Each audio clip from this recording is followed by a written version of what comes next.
Hey YouTube, it's Nathaniel here, back again doing a tutorial on how to family share on Steam. There is a lot of news going on with the Rocket League community where the game's going free to play on the Epic Games Store, where people are afraid or anticipating a lot of smurfing. But what most people don't seem to understand is that you already can smurf using Steam with 5 accounts on 10 computers, Xbox unlimitedly, and PS4, I believe, to be the same as Xbox. For Xbox, you are limited to 2 keys at a time pretty much. You have a home Xbox and your second account, or on your own Xbox, as long as they're logged into your account, you can continuously make accounts and play on them as new accounts each time.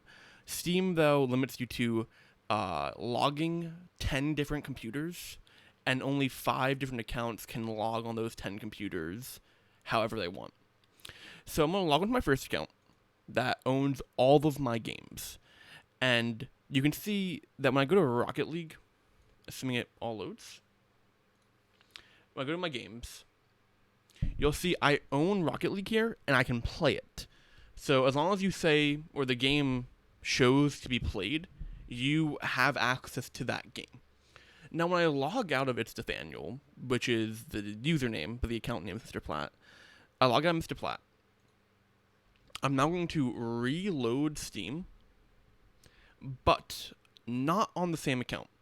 So here I'm going to log into my actual It's Nathaniel account really quickly. This monitor is painful. So if I go here, you'll see I have no games owned on this account. Only games that are downloaded because it's my computer. When I now hit borrow, it will ask if I want to request access, buy, or cancel. So I'm going to request access, name this computer home, and then send access.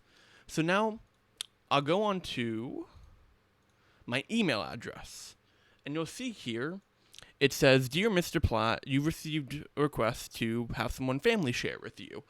If I go down here, grant access, your device has now been authorized. I can close this, and my new account now has the ability to play the game. It's wild. Who would have guessed? This has been a thing for many years, and anyone who smurfs knows about this. It's not some wild magical thing that no one knew you could do. So even now, if I hit play, and then if I switch my game capture to wherever Rocket League decides to appear, as you can hear, it's starting. So I'll go, tell to go in Rocket League, close display capture, start game capture, go on the game, and you'll see. Okay. I'm on a 1 Rocket Pass game, no premium.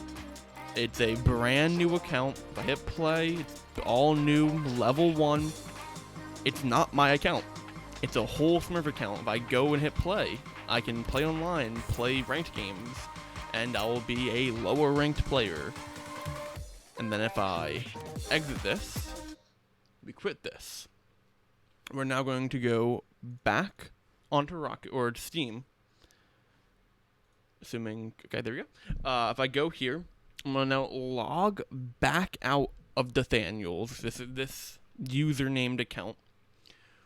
Reload Steam again on my other account, my main account that is on caps lock for some reason.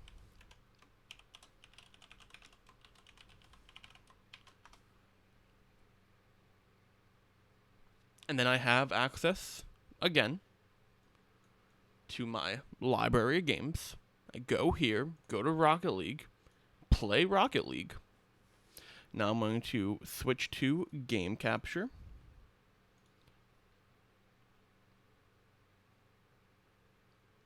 And it's like magic. I'm now on my account. So, how much effort does that take? Making a new Steam account, which takes a minute or two. Like, I mean, you have to have other emails. So assuming you only have your one email, you can now have to go onto Gmail, make a new email. That takes a minute, maybe two. You then go onto Steam.com, make a new Steam account. That takes at most 2 minutes as well. You can enable two-factor, do all the smart things you want to do. That can add another minute. And then log onto your account, request access, go onto your email. That takes another minute or two. And then you have your games. You are able to Smurf. There is nothing hard about that. It's a very no-effort process right now. So anyone who owns the game on Steam already has access to an additional 5 accounts. Because your own account doesn't count in that 5. Your own computer doesn't count in that 5, in that 10. So if you want to play on your laptop, you can authorize your laptop to play on your account or play on other accounts. You can authorize your own desktop to play as other accounts. And that's how everyone's always done it. I don't know why people didn't understand this, but it's a very simple method. If people need to know how else to do it, I can boot up my Xbox. I haven't plugged it in a while, but if people need to understand that it's very easy to do on Xbox, I can do it there too. You probably have to look it up to do it on PS4 just because I don't own it on PS4 and I haven't touched my PS4 since I bought it. But for Xbox, all you do, account that owns the game, you can go onto another Xbox and set that Xbox to home. And so anyone on that account with you logged off still can play all your library unlimited, while on your own account then you need to be logged in. But say you are logged into an Xbox account, like you have logged into that account on this Xbox, you still have access on any other account as long as the owner account is logged in, is how Xbox does its licensing. Steam, if I am playing any game on my library as my Mr. Platt account, I then do not have access to any other keys. Your main account only has one singular key that can be authenticated through Steam at a time. So if I try logging into my main account, it will kick off any other account. However, as long as I am offline, anyone else who has my library can then take my one authentication and play any of my games.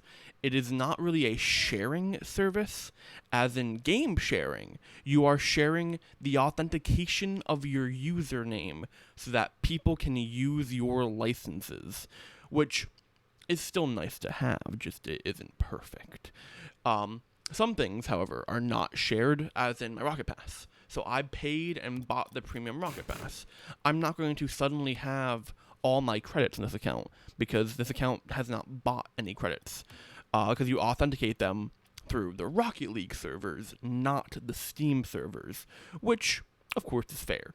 Who cares about having the credits? It's more important for the time being to explain just how license authentication works and the ability to currently Smurf. Outside of that, I'm just not sure why Reddit thought it was a hard thing to do. It never really seemed to be a challenge.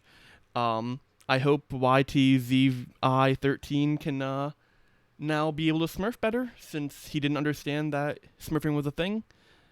And I hope you guys all the best. And until next time, thank you for watching.